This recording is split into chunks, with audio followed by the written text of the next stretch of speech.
Salve, salve família! Nós estamos aqui mais um dia no Jardim HG e no vídeo de hoje eu vou responder as perguntas que vocês deixaram lá na caixinha de perguntas que eu abri no Instagram esses dias. Foram muitas perguntas, eu agradeço todos, mas eu selecionei algumas que eu achei interessante, algumas que eu achei que iam agradar o maior número de pessoas para responder aqui.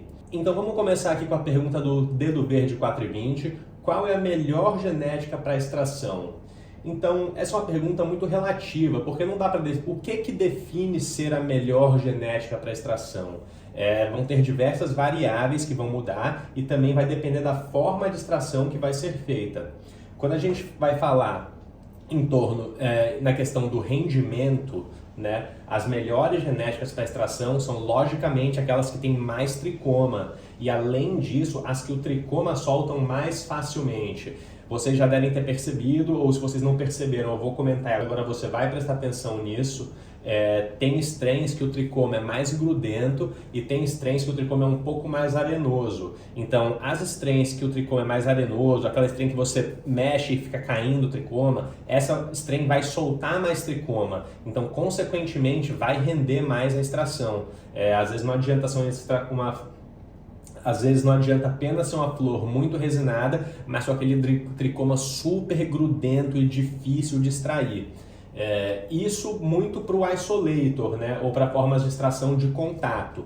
Quando a gente está falando de alguma forma de extração, como por exemplo o rosin, essa questão não vai fazer tanta diferença, porque a gente aplica calor e alta pressão, então pode ser o tricoma mais arenoso, pode ser o tricoma mais grudento, os dois vão extrair bastante. E além do rendimento, tem outras questões que a gente acaba prestando atenção, como por exemplo a consistência, a coloração. Então não necessariamente a strain que produzir mais vai ser a strain que vai ficar mais clara. Ou não é a strain que vai ficar com a textura que você prefere, né? Então tem gente, vou falar do rosin, por exemplo. Tem gente que prefere aquele rosin mais meleca, tem gente que prefere aquele rosin que fica mais sólido, que é mais fácil de pegar. Também vai depender se você prefere fumar no baseado ou se você prefere fumar no dab. Então não necessariamente a que render mais vai ser a que vai ficar da forma que você espera, né?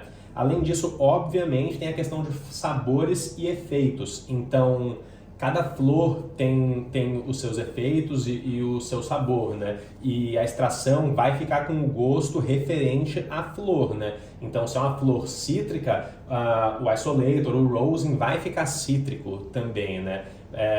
O sabor sempre acaba sendo muito similar ao sabor da flor. Então não tem como pegar uma flor que não tem um sabor maravilhoso, a extração também não vai ficar maravilhosa, né?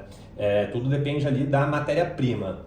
Então é muito difícil determinar qual a melhor strain para extração, né? Isso vai depender de pessoa para pessoa, do paladar da pessoa, do que a pessoa está esperando, o que a pessoa quer experienciar, como que ela quer que fiquem os resultados. Mas no geral a gente vai procurar plantas que resinam muito e plantas, se for para isolator, que o tricoma solta fácil. Se for para rosin não vai fazer tanta diferença. E já puxando outra pergunta aqui, perguntaram: a brisa do rosin é tão diferente como a da flor, como dizem? E aí eu acabo voltando no que eu acabei de falar. A brisa do rosin vai ser extremamente similar à brisa da flor, desde que o rosin seja da mesma flor, né? Então, se é uma flor que dá aquela morgada, se é uma flor assim, né, bem, vamos dizer assim, bem índica, que dá sono, o rosin vai ficar da mesma forma, vai ser um rosin que vai dar sono e o rosin inclusive vai ter o sabor muito parecido com o da flor. Se o rosin inclusive for o rosin de flor, não for o rosin de hash da flor, aí o sabor aí fica extremamente parecido com o sabor da flor. Agora, se for fumar o rosin no dab, tipo dar um dab mesmo, aí eu vou dizer que o efeito é relativamente diferente mesmo de fumar a flor. O efeito, após talvez alguns minutos, uma meia hora, vai acabar sendo muito parecido. Mas como é o dab, você tem aquela paulada inicial e tem realmente um percentual de THC muito alto, ela bate sim diferente nos primeiros minutos. Mas eu diria que depois de algum tempo a brisa acaba ficando igual. E eu puxei mais uma pergunta aqui, essa do Dom Martins, que também é relacionado com esse tema, que é: uma planta com muito THC significa uma melhor degustação? E a minha resposta é: não necessariamente. Como a gente sabe, não é apenas o THC que importa na cannabis, né? Então a cannabis tem diversos compostos, tem o THC, tem o canabinol, tem o canabidiol, tem terpenos, flavonoides, e tudo isso vai interferir na brisa e no sabor. Então, uma planta com um THC mais alto não necessariamente vai ter os terpenos que mais te agradam. Então, às vezes vai ter uma flor pancada com THC lá nas alturas, 30%, mas que não tem aquele terpeno que te agrada, enquanto outra flor de THC ali 20%, vamos dizer, pode ter, por exemplo, um terpeno cítrico que te agrada bastante, ou pode ter o limonene que tem aquele cheiro muito bom, aquele sabor muito gostoso. Então, não necessariamente. Mas olhando de outra forma e pelo que eu vejo, pelo que eu tenho fumado nos últimos anos, eu consigo perceber que, de uma forma geral, as plantas que têm um THC lá em cima são mais gostosas de degustar do que as plantas que têm um THC lá embaixo. Então eu vou tentar trazer alguns números aqui, só como para a gente tentar visualizar um pouco melhor. Então, por exemplo, a maioria das strains atuais são tudo para cima de 20% de THC, tá? Então é tudo ali de, sei lá, 18 para cima. Nessa faixa ali, eu não acho que necessariamente uma de 30% de THC vai ser mais gostosa do que uma de 20% de THC, entende?